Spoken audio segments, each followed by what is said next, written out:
Assalamualaikum warahmatullahi wabarakatuh. Salam sejahtera untuk kita semua. Bagaimana kabar Bapak Ibu, para PNS, P3K, TNI, Polri maupun para pensiunan? Semoga dalam keadaan sehat walafiat, tetap semangat di dalam menjalankan aktivitasnya, dan semoga Bapak Ibu selalu sukses. Salam jumpa kembali dengan saya dari channel Up to Date Mas Guru, ya, akan menyampaikan informasi seputaran tentang skema baru pensiunan, ya, di mana skema baru pensiunan ini tentu saja diharapkan ini akan berubah karena ini akan merubah kepada peningkatan kesejahteraan para pensiunan. Nah, tentu saja ini selalu dibahas, ya, dari pihak PT Taspen, PT Asabri, anggota DPR RI, ya, dan Komisi DPR RI, serta Kementerian Keuangan, ya. Ini harus duduk bersama agar bisa menyelesaikan masalah skema pensiunan yang bisa menguntungkan, yang bisa mensejahterakan para pensiunan. Salam jumpa kembali dengan dari channel Up to Date Mas Guru, ya. Silakan Bapak Ibu untuk memberikan subscribe, like, isi komentarnya. Mari kita simak selengkapnya agar Bapak Ibu bisa mendapatkan informasi yang lengkap, ya. Mari kita simak seperti apa pembahasan mengenai skema pensiunan agar bisa mensejahterakan para pensiunan, ya. Simak informasinya. Dan keuangan dari Taspen dan dari Asabri. Jadi walaupun sudah disampaikan oleh Bapak Ibu anggota yang lain, kasus Asabri ini menjadi hal yang sebenarnya jadi joke yang ada di masyarakat, ya nggak apa-apa lah korupsi 200 miliar, cuman penjaranya cuman sebentar kok. Tapi ini kan ada uang rakyat, uang teman-teman yang sudah berpuluh tahun mengabdi sebagai ASN di TNI Polri. Saya masih ingat ibu saya juga dulu suka saya antar ke Taspen waktu saya masih SMP SMA lah untuk mengambil uang pensiunan. Ini catatan yang paling penting. Nah, saya mau tanya Pak, apakah baik di Taspen Asabri ketika melakukan investasi langsung walaupun kecil, ya, hanya 2,23%, apa perusahaan-perusahaan mana saja itu diputuskannya seperti apa, Pak? Jangan sampai kasus seperti misalnya 200 miliar yang di PT 3 Pilar Sejahtera Food ini, memang 200 miliar diambil dari bagian yang 2,25% ini, ya, investasi langsung. Tapi kan harus dihitung resikonya. Mana perusahaan-perusahaan yang memberikan keuntungan yang tidak high risk, yang bisa Taspen atau Asabri menginvestasi. Nah, termasuk sebenarnya di DPR ini kan kita semua yang pensiun itu nanti di Taspen semua uang pensiun kita ambilnya di Taspen. Kemudian saya ada beberapa catatan juga bahwa pertama, seberapa jauh sih pemerintah dan manajemen Taspen dan Asabri telah melakukan diversifikasi portofolio investasi, terutama investasi yang lebih tahan terhadap gejolak ekonomi. Apalagi kondisi sekarang ini gejolak ekonominya itu sangat tidak pasti. Nah, kira-kira kebijakan investasi yang diambil apakah sudah mempertimbangkan prinsip kehati-hatian dan mitigasi risiko yang memadai? Belajar dari kasus di PT 3 Pilar Sejahtera Food yang 200 miliar. Kemudian dalam konteks pemangkasan suku bunga acuan, instrumen investasi mana yang menjadi prioritas bagi PT Taspen dan PT Asabri untuk tetap menjaga yield yang optimal tanpa mengambil risiko yang berlebihan.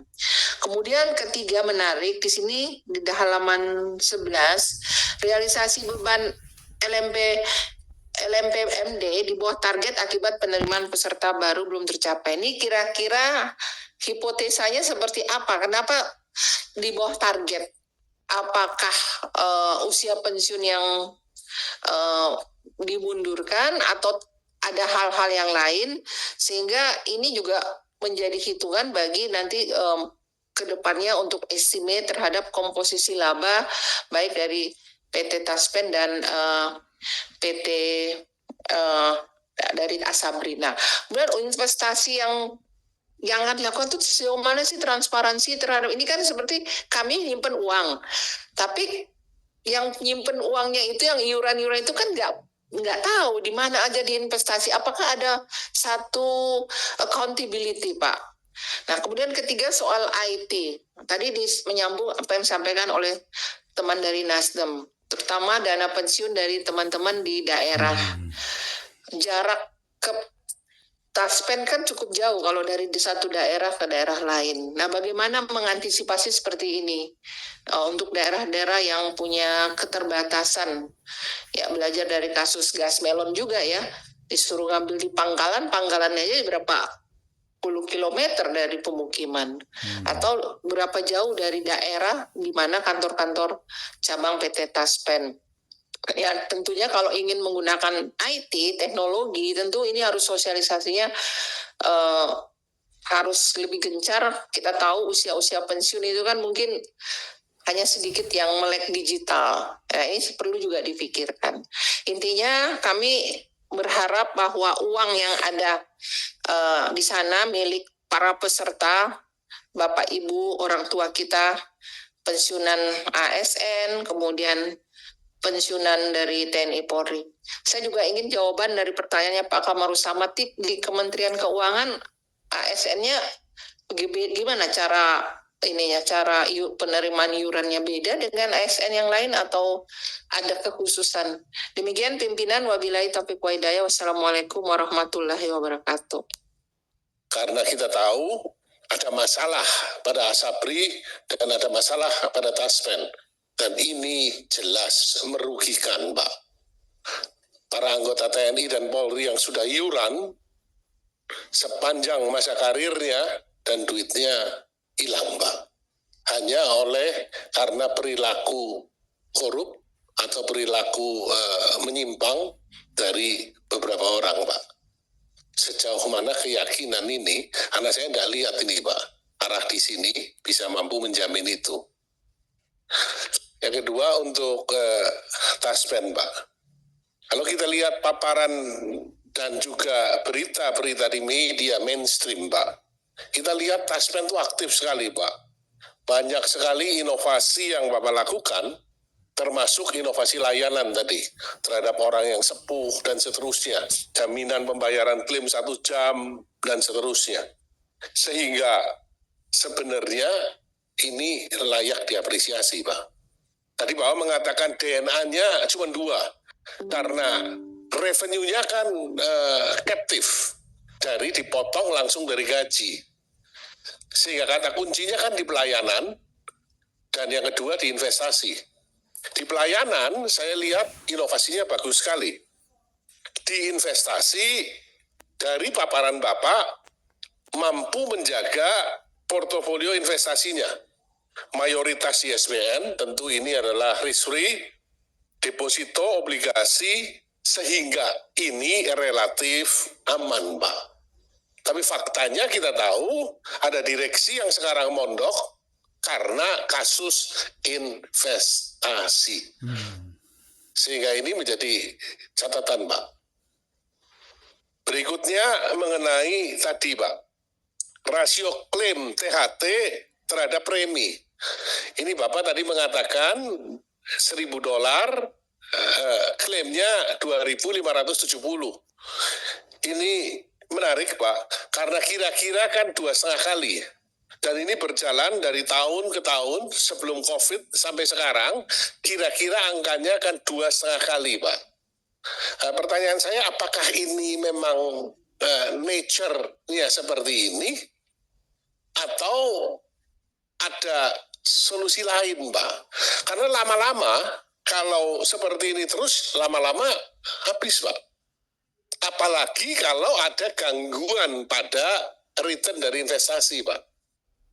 Ini harus dijaga benar-benar, Pak. Kemudian dari laporan keuangan Bapak, tadi kita lihat kenapa tidak ada pendapatan PSL di tahun 2024. Ini yang membedakan dengan 2023. Perbedaan lain yang mencolok di laporan keuangan Bapak adalah terjadi penurunan yang signifikan beban LMPMD, Pak. Dan cadangan teknis dari 3,57 triliun menjadi 1,12 triliun.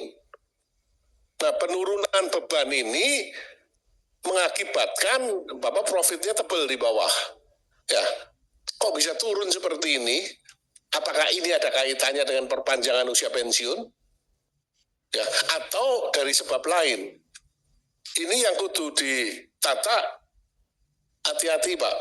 Karena kalau dari sebab lain, ya berarti bahaya ke depannya, Pak. Ya, dan terakhir, Pak, layaknya perusahaan asuransi, Pak, kita kepingin tahu utangnya itu berapa sih, Pak? Ya, kemudian RBC-nya berapa, sehingga akan lebih menggambarkan kesehatan dari perusahaan Bapak. Terima kasih. Assalamualaikum warahmatullahi wabarakatuh. Nah, demikian ya Bapak Ibu,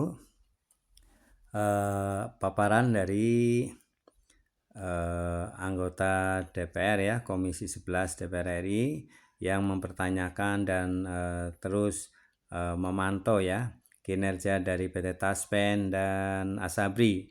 Tentu saja ini akan bisa membuat semangat ya PT Taspen dan Asabri untuk meningkatkan investasi sehingga bisa memberikan tambahan ya kesejahteraan untuk para pensiunan ya. Nah, jangan sampai dana pensiun ini bisa hilang ya atau dikorupsi sehingga ini akan merugikan para pensiunan ya. Terima kasih Bapak Ibu telah menyimak video ini, semoga bermanfaat.